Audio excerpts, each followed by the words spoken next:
Professor Preetham Singh. Hello. Can you Yes, hear me? Can you yes, hear me? sir. Okay. Yes, Thank sir. you very much.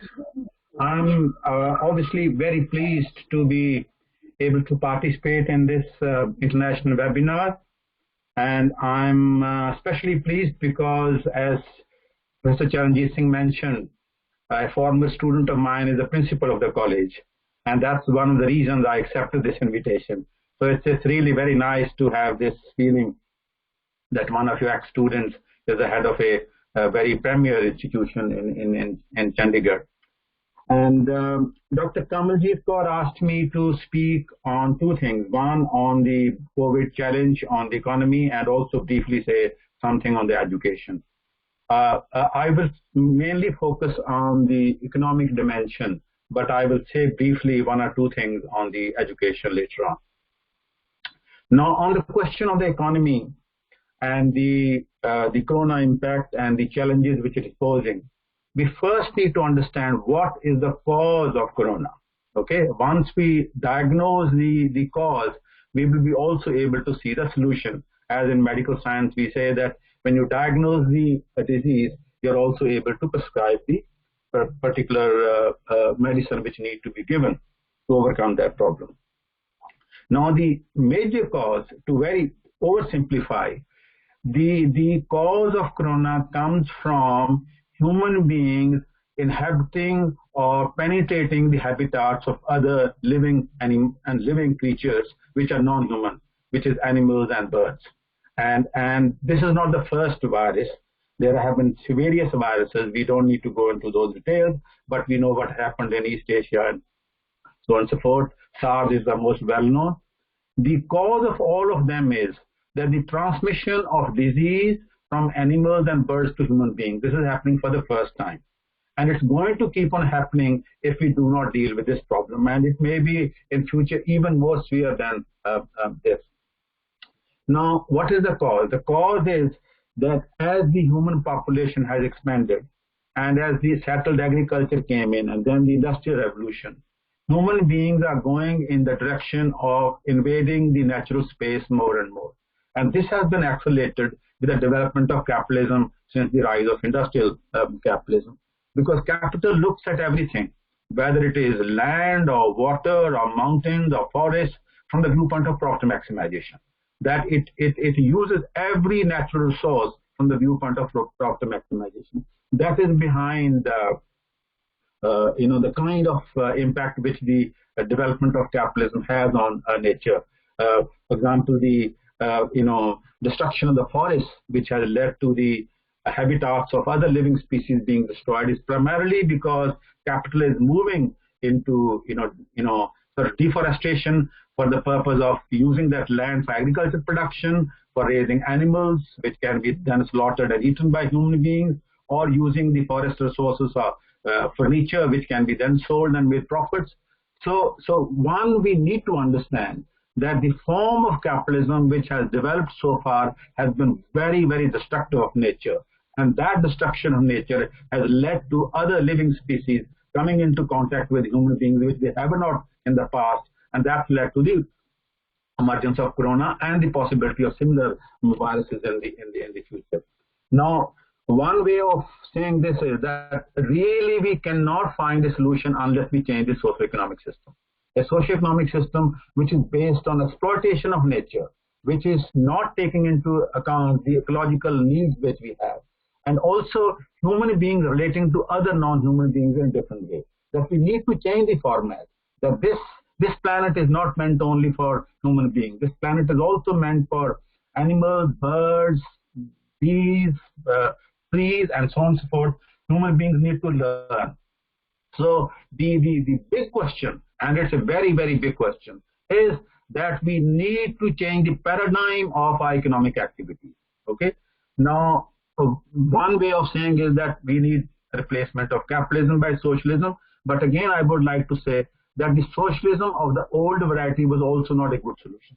Because the socialism of the old variety which came in Soviet Union was very similar to capitalism. It emphasized GDP, it emphasized industrialization. and in the process of industrialization, it was also environmentally destructive.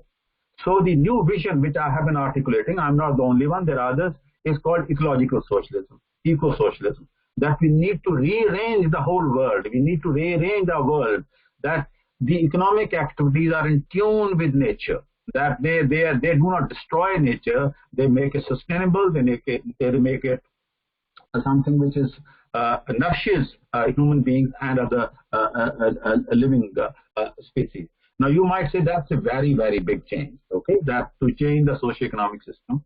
And is there a transitional path? The transitional path comes from a view which is being developed called Green New Deal. What is a Green New Deal? Green New Deal, in order to understand Green New Deal, we need to understand what happened after Second World War. Second World War was a huge process of destruction of human life, of cities. India did not experience it, but the Europe and America experienced, especially Europe. And that time, a New Deal was organized. The New Deal was that state has to take on the responsibility of investment, a state has to take on the responsibility of planning, and that's how the welfare state came into being.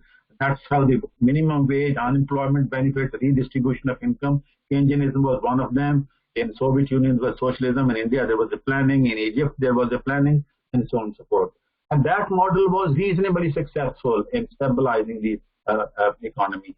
And then we have the Reagan and Thatcher model of privatization and liberalization, which again reversed that process and made everything privatized. And that model has now facing severe crisis. So we need to move to a new paradigm, and the new Green Deal or Green New Deal is a transitional path that we need to retrofit the whole economy. We need to have a new system of building buildings, energy efficient. We need to have a new transportation. We need to as minimize as possible the use of cars and aeroplanes. We need to rearrange our roads, which make it more usable for cycle use. We need to emphasize the role of walking. We need to look upon agriculture in a different way. It has to be an organic agriculture. And we should not emphasize on maximization of utility as the cause of happiness. Economics also need to be challenged. The old economics is flawed. The old economics tells you the happiness comes from consumption more and more. Utility maximization is what is taught in microeconomics. We need to think about these things. And some of the teachings are available in our various philosophies. So so what I would like to emphasize is that we need a fundamental restructuring our ways of living, fundamental restructuring of our relationship to other living creatures, and fundamental restructuring of socio-economic system. Tinkering will not do. We will face major crisis. And I just want to add one or two lines by saying that Corona crisis is nothing compared to the crisis which we are going to face by ecological crisis. Global warming is speeding at a very fast pace.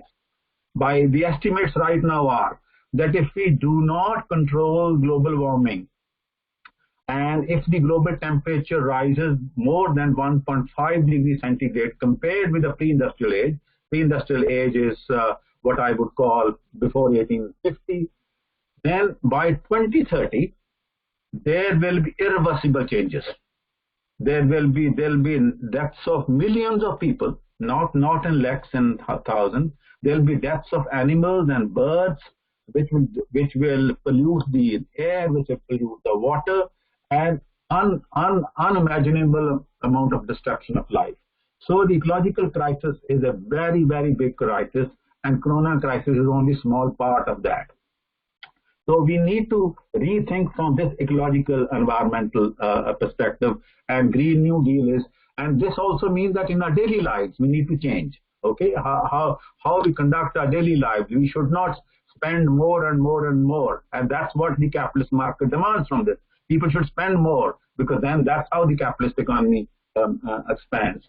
I'm trying to express very difficult ideas in a very short period of time, but I'm just giving you a kind of indication of my mode of thinking and what I think needs to be done. I would also now like to very briefly say something about the education. Now, there is a lot of good stuff which is coming up. I was able to hear only Mr. Harjeet Singh. He made some very interesting points. But I want to warn about this overemphasis on technology. That as if technology can replace the old style education. It is very important to understand that creativity and new ideas do not come just by listening to a lecture. Even in a one-to-one phase. When people come to the university, there is a whole new atmosphere. You meet people informally, you meet your professor on a cup of tea, and it is a very well-known fact in the production of knowledge and the development of knowledge that a lot of new ideas come sometimes through informal discussion. You're having a cup of tea, you're having meeting at lunch, people are meeting between themselves, they're chatting with it, and sometimes something new ideas comes. So the point which I want to emphasize is that we should, of course, take the benefits of online technology. It increases access, but we should no way kind of say that the old classroom teaching, a one-to-one teaching, the relationship between the students and the teachers can be replaced. It can be supplement, but it cannot be a substitute for the old style teaching. Because the experience of going to a university is not simply listening to a university. The experience of going to a university is meeting new colleges, new students. I teach students from all over the world. And so many things they learn just by talking to each other. They learn about each other's cultures, each other's ways of living. And that is a learning process. The university is a wholesome experience. And you are uprooted from your traditional background and you come in contact with new ideas, new ways of living. And young people meet each other, they meet the professors. So that's one thing which I want to emphasize, that we should not fetishize technology. This fetishization of technology is the solution to everything, is flawed. That we need to have the old style teaching, and that means we need to make education free. Now, this is a very big point, because in India, it's moving in just in the opposite direction. Germany is a very important country. Germany education is free. America education is very, very expensive. And you know that American education perpetuates class divisions. The unrest which you are seeing in America is partly responsible for that. When the moment a child is born, parents have to think about saving when they go to the university. University fees are so high. So that would demand that the rich need to be taxed very heavily in order for the state to raise the revenue, which can be then utilized for providing a university education. I will say one or two other things. Then the new model which we need to think, we need to have universal basic income. Every human being, irrespective of whether they are employed or unemployed, should be entitled to certain universal basic income. Every human being should have access to universal health care. The privatized healthcare model is flawed, and that's one of the reasons for this responsibility. There are certain basic services which should be equally available to all human beings. And how can they be made available? If the state has the resources. And state can only have those resources if it is taxing the rich significantly high. What has been happening is the other way around. That the tax concession to the rich have been multiplied, especially in America, but even in other countries. And therefore, state does not have the resources. So inequalities have multiplied. Okay. The inequalities which we are seeing at a global level, humanity has never experienced. And we are not going to be solving this problem by just moving on technology unless we look at this question of social and economic dimension of this. One other point which Dr. Kamaljeet mentioned very briefly was a very good one, that this emphasis on technology is going to make teachers into a commodity. That teachers can be bought and sold. Therefore, their working conditions are going to become very insecure. People can be hired for few hours, and they can be made paid kind of monthly or hourly wage. And what we need is that there should be secure jobs, and it is only through secure jobs the search can be conducted, because research takes long period of time, and without research, new modes of teaching cannot come. So again, the point which I want to emphasize, that the old style university education still remains the basic model. It can be supplemented by technology, but it cannot be substituted by technology-based education. I think I will basically conclude on this, and very happy to answer any questions which might have come.